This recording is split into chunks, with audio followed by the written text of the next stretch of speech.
What is the single biggest misconception the West has about China's economy today? The biggest misunderstanding is somehow that a group of people, or even just one person, runs the entire Chinese economy. So who really runs China's massive economy? That's the central question we'll explore today, based on insights from economist Keyu Jin.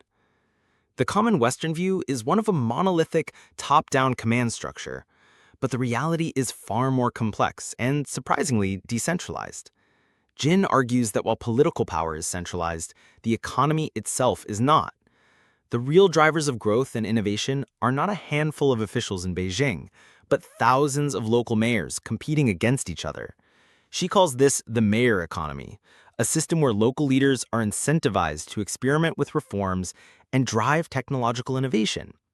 This decentralized competition is the true engine behind the economic miracle we've witnessed over the past few decades. It's a system that defies simple labels and challenges everything we think we know about China. I've rarely seen a more capitalist society than China from the pure economic side. I've rarely seen companies that are as competitive as Chinese companies, people as ambitious and obsessed with making money as Chinese people, kind of ruthless, actually. This ruthless capitalism exists within a society that is, at its core, highly socialist. This is the central paradox of modern China. On one hand, you have ferocious market competition. Companies fight for market share, investors seek huge returns, and individuals are driven by a powerful ambition to get ahead. But on the other hand, the social fabric is woven with socialist threads. State-owned enterprises still dominate key sectors like finance and energy. The government champions concepts like common prosperity and equal opportunity. Jin points to everyday life as an example, where public parks are filled with dozens of organized social groups singing, dancing, and exercising together. This reflects a deep-seated value for communalism, belonging, and social harmony that coexists with the cutthroat nature of its markets. It's a unique hybrid model, blending the individual drive of capitalism with the collective spirit of socialism. But in China, it's kind of a noble thing to show that you're working hard and that you're number one, or that you're top of the class, and you want to display it and you want to let everybody know. But in the US, everybody's like secretly doing it. This open and intense competition is the defining feature of Chinese society, and its roots run deep. Historically, this value for meritocracy can be traced back to Confucianism, where civil servants were selected through standardized exams for thousands of years. Today, that same spirit is amplified by modern economic pressures. With over 1 billion people, the drive to get ahead is incredibly strong. Jin shares a personal memory from her school days, where exam results for all 800 students in her grade were ranked and publicly displayed. This system, while brutal, instills a powerful ambition and a belief that hard work is the primary path to success. It ensures that even those from lower-income families believe their children have a future through merit. While this intense focus can sometimes stifle out-of-the-box thinking, it creates a culture where striving for the top is not just accepted, but celebrated as a noble pursuit. And they were incentivized. That's the key, is that these mayors were incentivized to do a good job. If I were successful on a radical reform, if I were successful, I'd be a national hero. And then that reform would be rolled out in every single city in the country over time. And I would be promoted to the higher rung of the central government. And who knows, I might even become vice premier, president one day. That was how the individual was motivated to carry out these really tough reforms. This incentive system is the heart of the mayor economy that truly runs China. Here's how it works. The central government in Beijing is politically powerful and sets the key metrics for success. For decades, the primary yardstick was GDP growth. This created a nationwide tournament among provincial governors and city mayors. Each mayor, looking to get promoted, would compete fiercely with their neighbors to post higher growth numbers.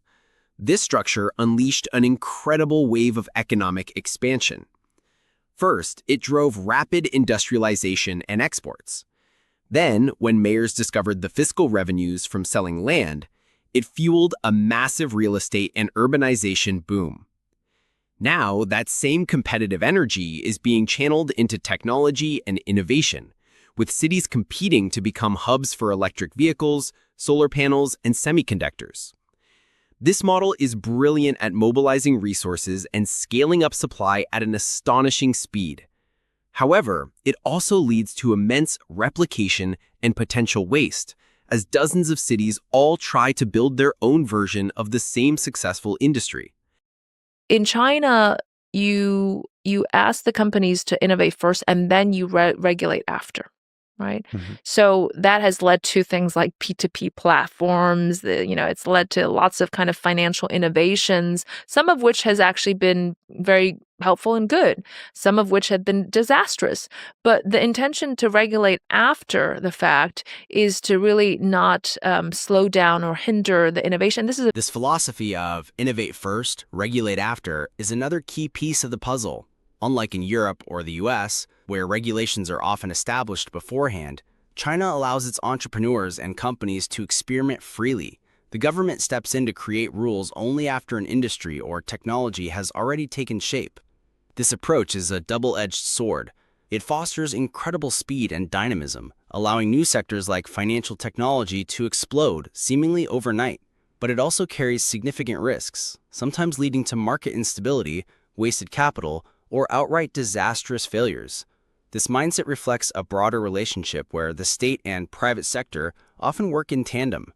Local governments are incentivized to support their most promising private companies, as their success contributes directly to the mayor's performance metrics. It's a system designed for rapid, opportunistic growth, where the potential rewards of unhindered innovation are seen as worth the inherent risks. Ultimately, the biggest misconception about China's economy is its simplicity. It is not a rigid top-down machine run by a single leader. Instead, it's a dynamic and complex ecosystem. It's a hybrid of ruthless capitalism and socialist values. It's a culture of intense, open competition. And it's powered by a unique model of decentralized economic competition among local mayors, all operating under a philosophy that prioritizes innovation now and regulation later. The system has unleashed incredible growth in technological advancement, but it also faces challenges of inefficiency, social pressure, and the need to transition towards a more sustainable, consumption-driven model. Understanding this complexity is the first step to truly understanding the economic powerhouse that is China today. If you found this breakdown of China's economic model insightful, be sure to like this video and subscribe to Better Judgment for more summaries on the world's most complex topics.